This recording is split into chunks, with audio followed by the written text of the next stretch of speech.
What's up, everybody? This is Squiggy with the Music Experience and Loudwire's Gear Factor. I am here with her riffness, Hi. her shredness, Jesus. her badassness, the Queen Lzzy Hale. Hi. I need you to just like walk into like the grocery store with me and just say that. I will announce your arrival. So, we're big on riffs on the show. Awesome. Right? We are big on riffs. And one of the things that I always find the most interesting is what makes up an artist. That's awesome. You know, musically. So what are the riffs or ingredients that make up Lzzy Hale? Awesome. Well, I mean, for one, so I grew up listening to a lot of classic rock thanks to my dad, right? So I was a very abnormal kid. I was like listening to Alice Cooper and Black Sabbath and Dio and all of that when I was like in 6th grade, much to my young friends' chagrin when it was, because this was like around like 96, right? So there was like TLC and Backstreet Boys and everything, and I was listening to Sabbath. So strange thing that happened with my introduction to Sabbath was I was listening to the Dio years first. So I loved Dio's voice, and so my dad, when I first got a guitar, was like, okay, let me just show you something, just so you can get the ball rolling and like make yourself feel like you're cool. Because my dad was not into like, let's teach you Mary Had a Little Lamb, you know, which I'm very thankful for. Thank God. You know, so we started with Heaven and Hell. So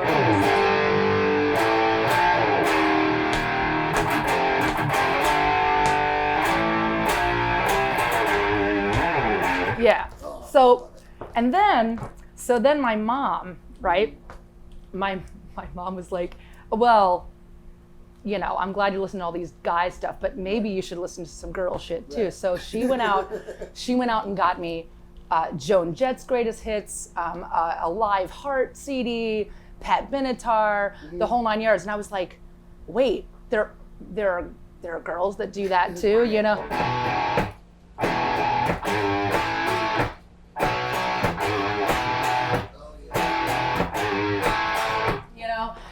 So then you're doing this and you're like, oh my God, I can do both of these things. Yeah.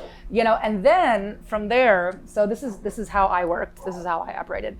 I was writing my own songs, and then I started just kind of showing my dad riffs that I had made. So what I started doing was I started having these like small show and tells, you know, for like family, like check this out. And so I did this thing that ended up on our first record, and it still kind of freaks my guitar player out because when I showed it to him, he was like, "What are you doing?" But that was the riff for "It's Not You." This is like when I was a teenager, so just, you know, so I was doing this like slap thing, and it's like it wasn't really playing; it was just percussive. So.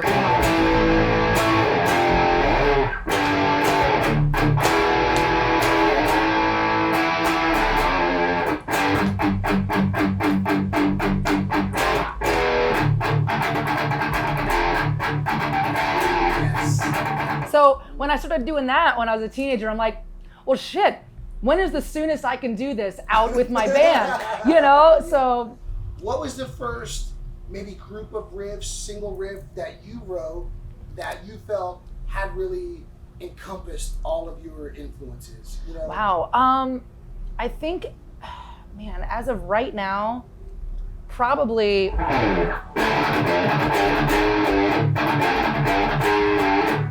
Like that, the Love Bites thing is cool. Also, what I love about I Miss the Misery is that we decided to do a, like just kind of a melodic riff on top of that went with my vocals, which this was when I was discovering that I can sing, you know, and play at the same time. So I do that same thing with like, you know, it's like, it's, oh, okay, I can sing and play at the same time. Yeah. Sweet. You know, so when you're doing like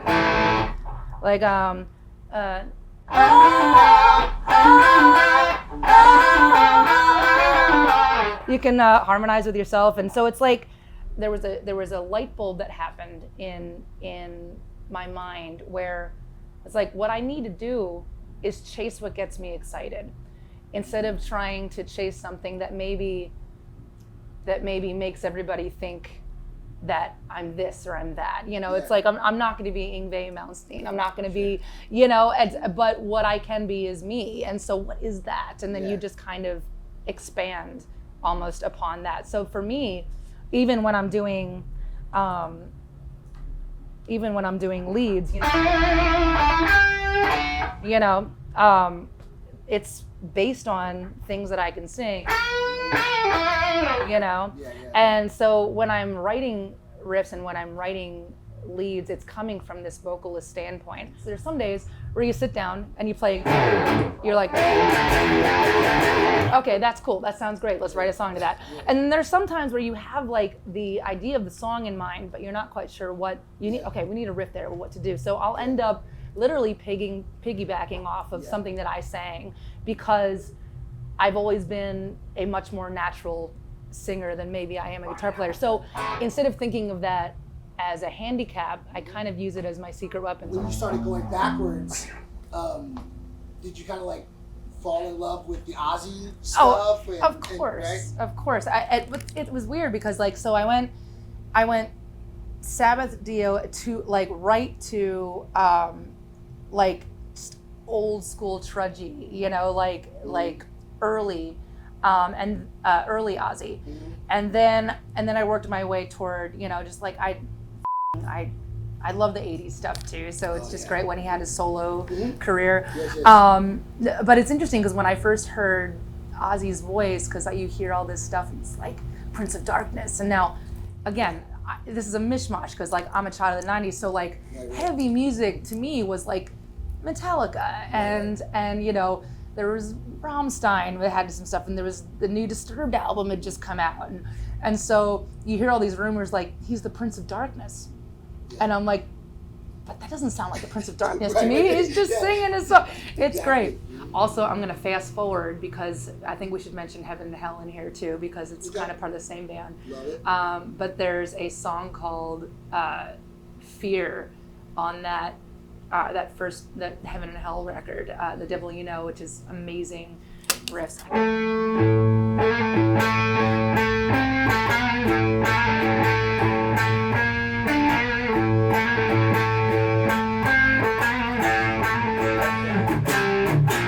Like that shit's so good, but that's Tony Iommi for you. He's just the riff master. You know how like Slash, like again, one of the most amazing riff masters ever. Like he's a pentatonic bulldozer, you know. He and talk about somebody who owns who they are, you know. Like he basically, I will not butcher Slash for you, but you know, like that he does all those like just the bluesy riffs, you know.